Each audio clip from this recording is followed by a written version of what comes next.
시청자 여러분 안녕하십니까? 뉴스플러스 시작하겠습니다. 국회에서 첫 확진자가 나와 국회가 하루 동안 전면 폐쇄됐습니다. 민주당의 새 당대표로 이낙연 의원이 선출됐습니다. 여야는 2차 재난지원금을 지급해야 한다고 목소리를 높이고 있습니다. 보령시는 반려동물 동반여행의 관광 콘텐츠 확충에 나섭니다. 정읍시의 특산품인 정읍배가 베트남 수출길에 올랐습니다. 한 주간의 국회 소식입니다. 좀처럼 잦아들지 않는 코로나19 확산세, 신규 확진자 수는 날로 불어나고 있는데요. 국회에서도 첫 확진자가 나와서 지난달 27일 국회가 전면 폐쇄됐습니다. 지난 26일 국회에서 열린 더불어민주당 최고위원회의를 취재한 기자가 코로나19 확진 판정을 받았습니다.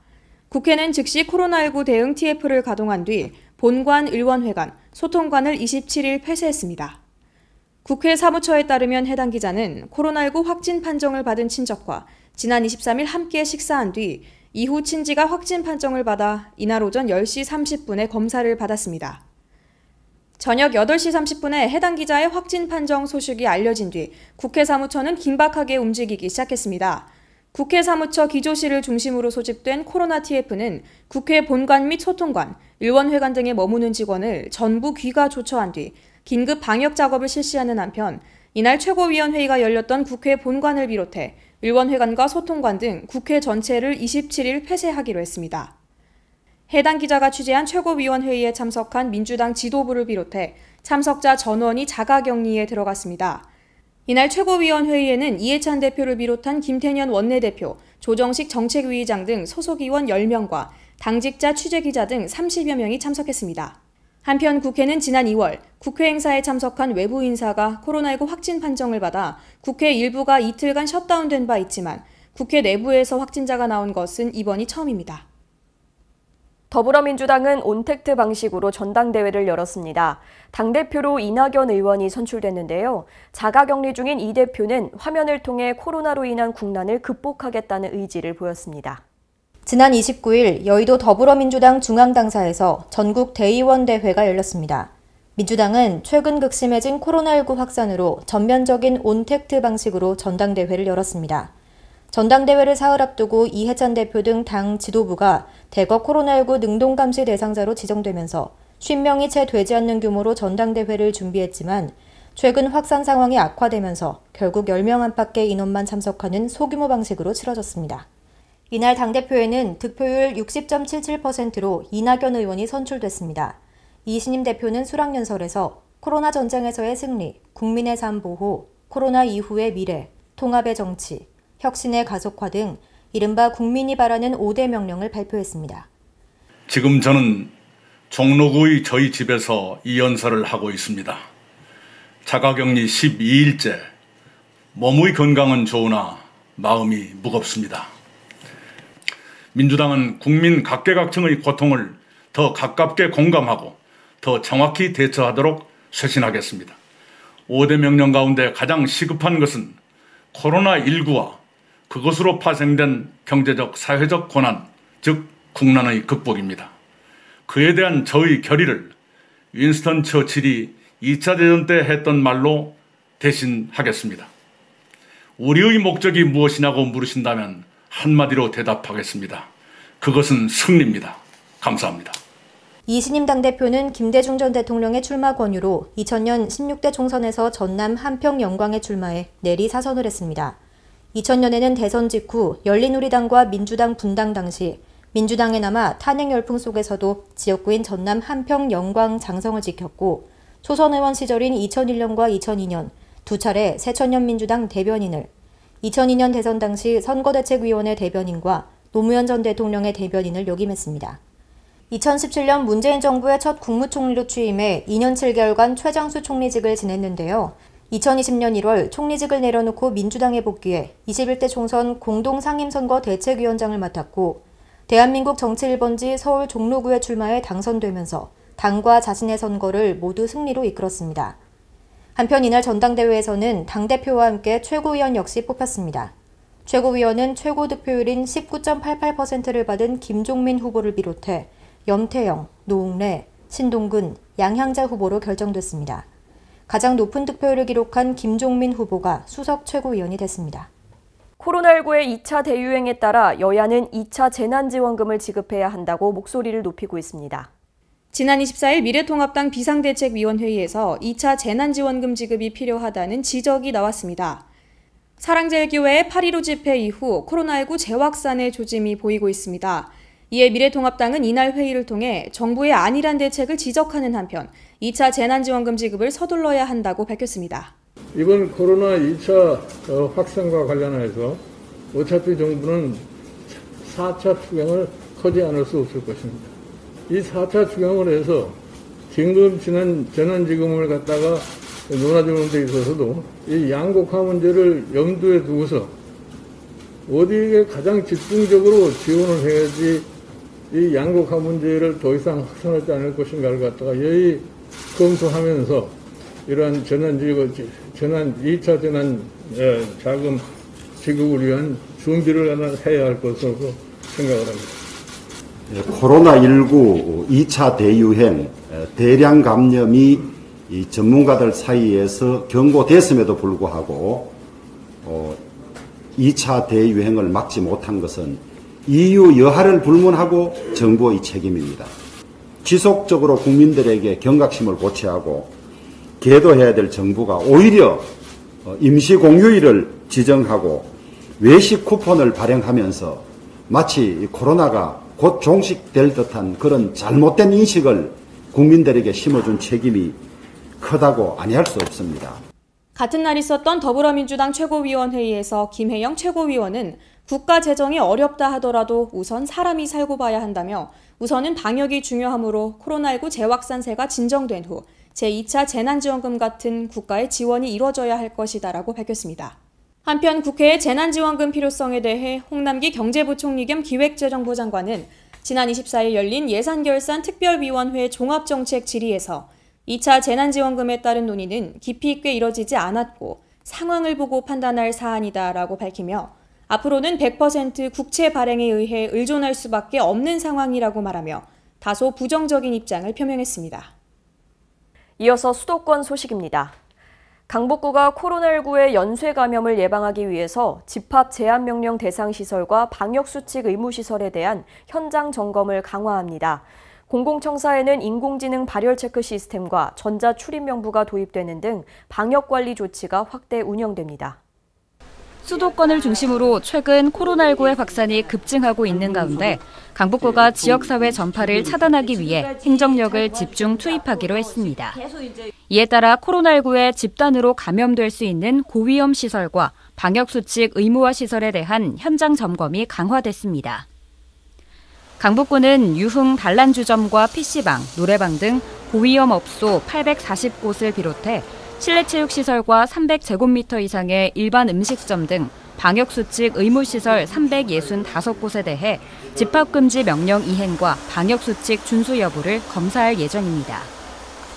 인근 자치구에 위치한 교회에서 대규모 연쇄 감염이 발생하고 주변 지역을 중심으로 확진자가 빠르게 증가하는 위기 상황에 맞춰 종교시설에 대한 감시망이 보다 촘촘하게 가동됩니다. 강북구 지역 내 교회는 모두 280곳으로 비대면 예배를 제외한 대면 모임이나 교회 내에서의 음식물 제공이 확인될 경우 관련법에 따라 형사 고발 조치됩니다.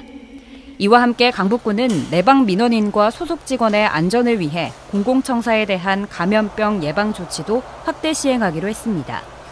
열화상 카메라와 연동된 인공지능 발열 체크 시스템과 QR코드를 활용한 전자출입명부 키패스를 도입하고 주기적인 시설 소독에 이어 청사 내 마스크 착용을 상시 의무화했습니다. 강북구는 실생활에서 마주하는 대부분의 공간으로 코로나19가 확산되고 있다며 우리 모두의 건강과 일상으로의 빠른 복귀를 위해 방역수칙을 철저하게 준수해 줄 것을 요청했습니다. 마포구에서는 구민들에게 지역 맞춤형 보건의료 서비스를 제공하기 위해서 10월 말까지 약 2달간 지역사회 건강조사를 실시합니다. 마포구가 지난 16일부터 오는 10월 31일까지 2020년 지역사회 건강조사를 실시합니다. 지역사회 건강조사는 지역보건법 제4조에 따라 질병관리본부와 보건소가 지역 주민의 건강 실태를 파악하기 위해 시행하는 조사입니다. 마포구는 주택유형 특성에 따라 표본을 추출해 선정된 만 19세 이상 915명의 구민을 대상으로 조사를 진행하며 선정된 가구에는 사전에 가구 선정 통지서가 발송됩니다. 마포구 보건소 소속 조사원이 선정 가구를 직접 방문해 노트북의 전자조사표를 이용 조사 대상자와 1:1 면접 형식으로 진행합니다. 올해는 흡연, 음주, 식생활, 정신건강, 의료이용 등 건강 관련 문항과 더불어 코로나19 유행 관련 지표가 포함됐습니다. 조사원은 생활 방역 수칙을 철저히 준수하고 코로나19 검사 및 일일 건강 체크 후 조사에 임하게 됩니다. 조사에 참여한 가구원에게는 상품권과 마스크가 전달됩니다. 지역사회 건강조사 결과는 내년 3월경 질병관리본부를 통해 공표될 예정이며 마포구는 산출된 건강 통계로 지역 맞춤형 보건의료 서비스를 개발해 구민에게 제공할 계획입니다. 지난달 20일 GTX C노선의 의왕역 정차 추진단의 첫 회의가 개최됐습니다.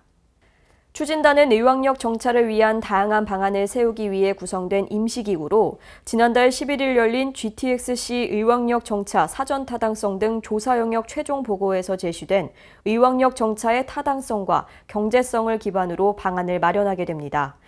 지금부터는 이제 용역 결과만 놓고 이제 믿을 것이 아니라 우리 실무진에서 실무부서에서도 향후 대책에 대한 것들, 해야 될 역할들을 좀 찾아서 또 해야 될 필요성이 있다.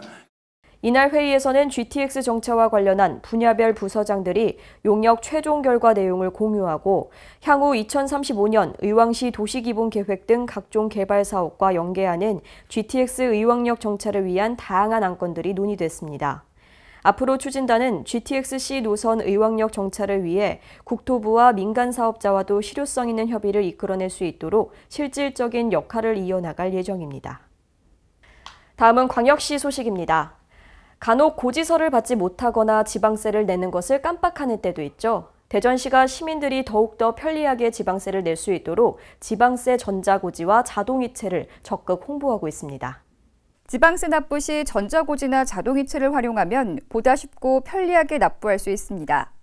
전자고지는 종이고지서를 대신해 스마트폰이나 위텍스 전자사서함을 통해 고지서를 받는 것으로 확인이 쉽고 바로 납부까지 할 수 있어 종이고지서보다 편리합니다. 전자고지 신청은 스마트폰의 경우 금융기관 모바일 앱이나 카카오페이, 네이버페이, 페이코 등을 통해 할 수 있고 PC 사용자는 위텍스를 통해 신청할 수 있으며 자동이체 신청은 위텍스 홈페이지에서 가능합니다. 한편 신청이 가능한 지방세는 등록면허세, 재산세, 자동차세, 주민세로 전자고지와 자동이체를 모두 신청하면 고지서당 500원의 세액공제를 받을 수 있습니다. 광주시가 5개 자치구, LGU+, 이노뎁과 함께 불법 주정차 단속용 CCTV의 영상 정보를 방법용으로 공동 활용하기로 했습니다. 이번 업무 협약 체결에 따라 광주시 CCTV 통합관제센터는 자치구 325곳에 불법 주정차 단속용 CCTV 1286대를 활용해 범죄와 사건 사고 예방을 위해 활용할 수 있게 됐습니다. 이번 협약은 광역과 기초자치단체 간에 전국 최초로 데이트댐 뉴딜 실현 사업으로 시민을 위한 안전 인프라는 확대되고 예산은 절감되며 설치 요청 민원도 해소되는 그야말로 일석삼조 효과가 있는 사업이라 하겠습니다. 그동안 광주시는 아동복지법과 보행안전법 등 관련법과 설치 근거에 따라 방법용 CCTV를, 자치구는 도로교통법에 따라 불법 주정차 단속을 위해 CCTV를 각각 설치 운영해왔습니다. 하지만 이번 협약에 따라 광주시 CCTV 통합관제센터와 5개 자치구에 단속용 CCTV 1286대의 연계 환경 구축을 할 수 있게 됐습니다. 또한 총 1586대의 CCTV가 신규로 설치되는 효과로 50억 원 이상의 예산 절감이 될 수 있을 것으로 보고 있습니다. 강원도 소식입니다. 강릉시가 전통시장의 온실가스를 줄이기 위한 상생 협약을 맺었는데요. 동부시장의 조명을 LED 등으로 교체하는 사업입니다. 강릉시와 영동에코발전본부, 강원사회복지공동모금회가 참석한 가운데 강릉시 전통시장 온실가스 감축사업 지원 상생 협약식이 열렸습니다. 에코발전본부는 4천만 원을 들여 동부시장 내 103개의 노후된 점포에 300여 개의 LED 조명을 9월 말까지 교체합니다. 이번 협약에 따라 강릉시는 지원 대상 발굴과 행정적인 지원회, 영동에코발전본부는 사업비 지원회, 사회복지공동모금회가 사업 관리를 담당합니다. 이번 사업을 통해 에너지 절감뿐만 아니라 침체된 시장에 활기를 불어넣을 전망입니다. 평창군은 어르신의 노인성 퇴행 질환을 예방하기 위해서 ICT를 기반으로 한 비대면 중재 프로그램을 운영합니다. 이번 중재 프로그램은 스마트폰을 소지한 어르신들에게 매달 개인별 미션을 부여하고 목표 달성 시 인센티브를 제공하는 등 동기를 부여함으로써 건강 상태를 개선하기 위한 목적입니다. 한편 평창군 보건의료원은 올해 1월부터 서울 아산병원, 노년내과, LS 네트워크 프로스펙트, 메일유업과 업무 협약을 체결하고 스마트밴드, 스마트슈즈, 고단백 영양음료를 지원받고 있습니다. 관계자는 노인성 퇴행을 적극적으로 예방하고 비대면 중재 프로그램을 통해 노인 등 취약계층의 삶의 질 개선에 최선을 다하겠다고 말했습니다. 횡성군이 주민이 더 참여하고 소통할 수 있도록 민원의 벽을 낮추는 데 이어서 복합 민원을 적극적으로 해결하기 위해 만사형통 상담실을 운영합니다. 다수의 민원이 연계된 복합 민원에 대한 보다 적극적인 해결 방안을 모색하기 위해 횡성군이 만사형통 상담실을 정기 운영합니다. 만족, 봉사, 형통, 소통의 의미를 담고 있는 만사형통 상담실은 군수와 민원 관련 부서장 등이 참석해 민원인의 고충 및 건의에 대한 해결 방안을 함께 모색하는 소통의 창구인데요. 지난 19일 허가 민원과 상담 창구에서 첫 운영을 시작한 만사형통 상담실은 매월 셋째 주와 마지막 주 수요일에 운영됩니다. 한편 횡성군은 만사형통 고충민원실 운영 외에 관련 업무 직전 담당자나 퇴직자를 민원 멘토로 위촉해 고질 반복 민원 및 장기 미해결 민원의 해결 방향을 찾는 등 민원인이 체감하는 민원 환경 조성에 다각적 노력을 기울이고 있습니다. 다음은 충청도 소식입니다. 지난 집중호우로 막대한 피해를 본 충북 수해 지역의 응급복구가 거의 마무리됐습니다. 특히 영동군과 단양군이 특별 재난지역으로 추가 선포되는 등 피해 복구에 만전을 기하고 있습니다. 역대 최악의 장마는 충북 전역에 많은 피해를 입혔습니다. 집중호우로 농경지 2,800헥타르가 물에 잠겼고 주택 800여 곳이 침수됐습니다. 이재민과 일시 대피자 1,500여 명이 발생했고 폐사한 가축도 24만 마리가 넘었습니다. 현재까지 수해로 인한 충북 지역 피해액은 모두 2,500억 원으로 잠정 집계된 가운데 수해 복구가 이어지고 있습니다. 충청북도는 우선 집중호우로 침수 피해를 본 지역 내 사유시설 3,900여 곳의 응급복구 작업이 완료했습니다. 또 피해를 입은 공공시설 2,691곳 가운데 일부를 제외하고 대다수 응급복구를 마무리했습니다. 특히 많은 비로 운행이 중단됐던 충북선은 충주에서 제천 구간을 제외하고 복구가 마무리됐습니다. 충주에서 제천 구간은 다음 달 이후 열차 운행이 재개될 전망입니다. 집중호우로 피해를 본 이재민을 돕기 위한 온정의 손길도 이어졌습니다. SK 하이닉스와 에코프로가 각각 1억 원과 5천만 원을 충청북도에 기탁했고 전국에서 자원봉사자들이 수해 복구 현장을 찾아 일손을 도왔습니다. 충청북도는 중앙재난안전대책본부에 특별재난지역 지정을 건의했고 지난 7일 음성과 충주, 제천이 특별재난지역으로 우선 선포됐습니다. 특별재난지역에서 제외됐던 영동군과 단양군도 지난 26일 3차 재난지역으로 선포됐고 충북 진천군 진천읍과 백곡면, 옥천군 군서 군북면, 괴산군 청천면이 포함됐습니다. 반려동물을 가족 혹은 자신과 동일시하는 이른바 페팸족, 펫미족이 증가하고 있죠. 보령시는 반려동물 동반 여행의 관광 콘텐츠를 확충하기 위한 최종 보고회를 열었습니다.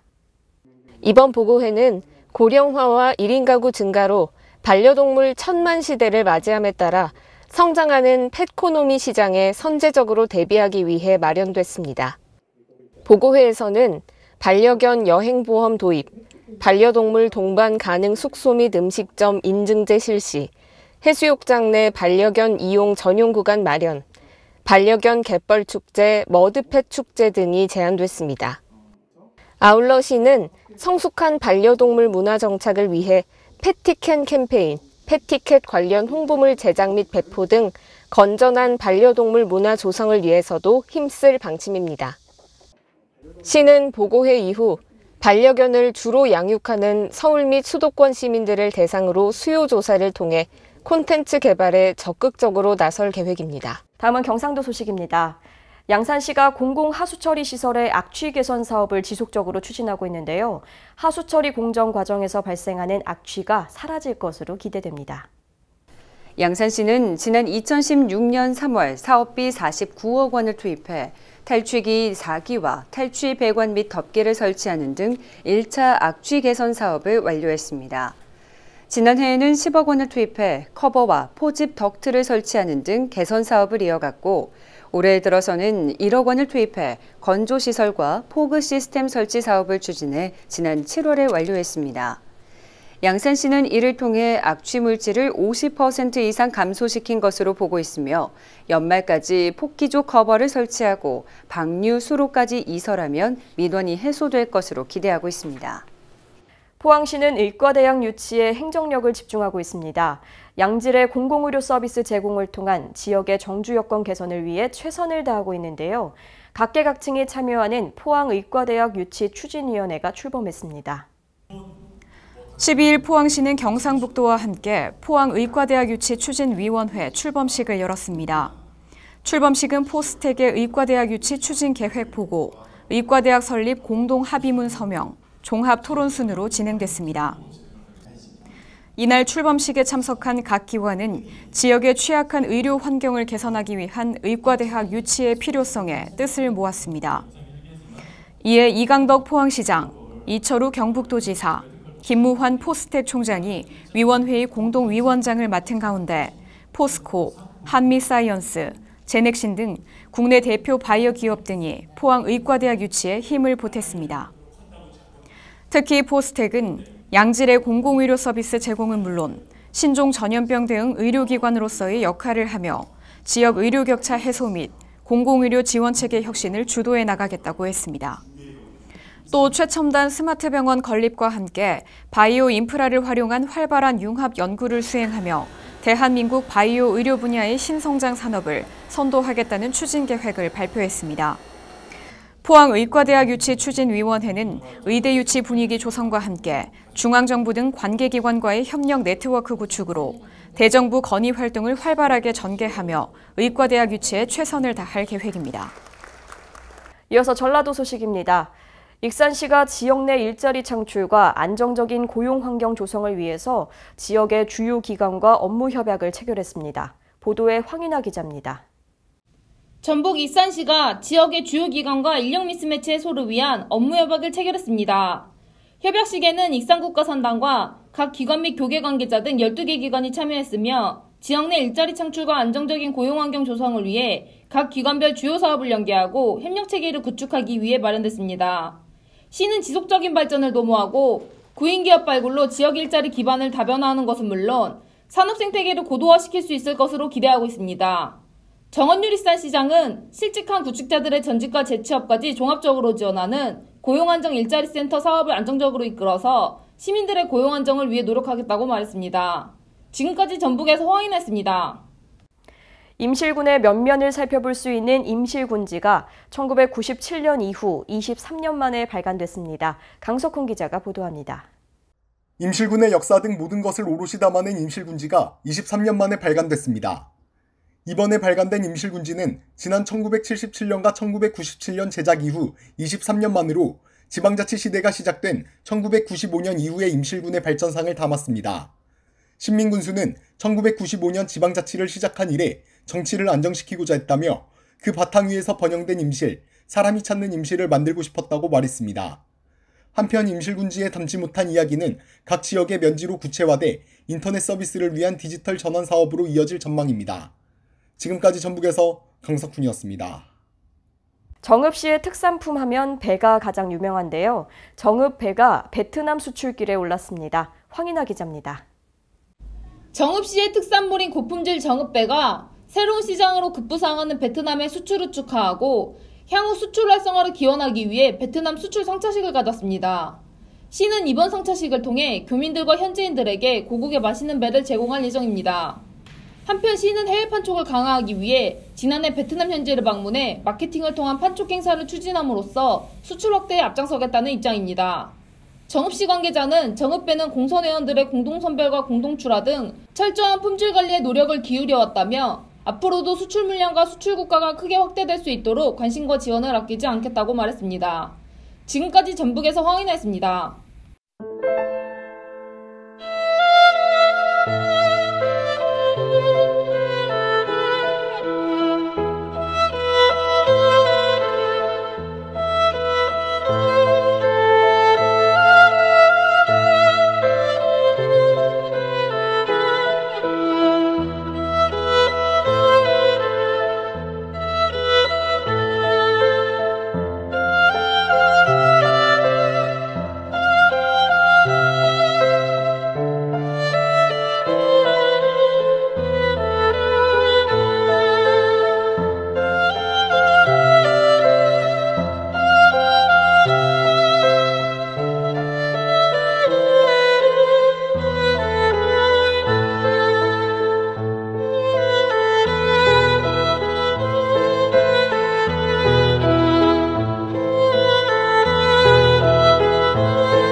낮밤 일교차가 커지고 있습니다. 환절기 건강관리에 더욱더 유의하시기 바랍니다. 뉴스플러스 마칩니다. 시청해주신 여러분 고맙습니다.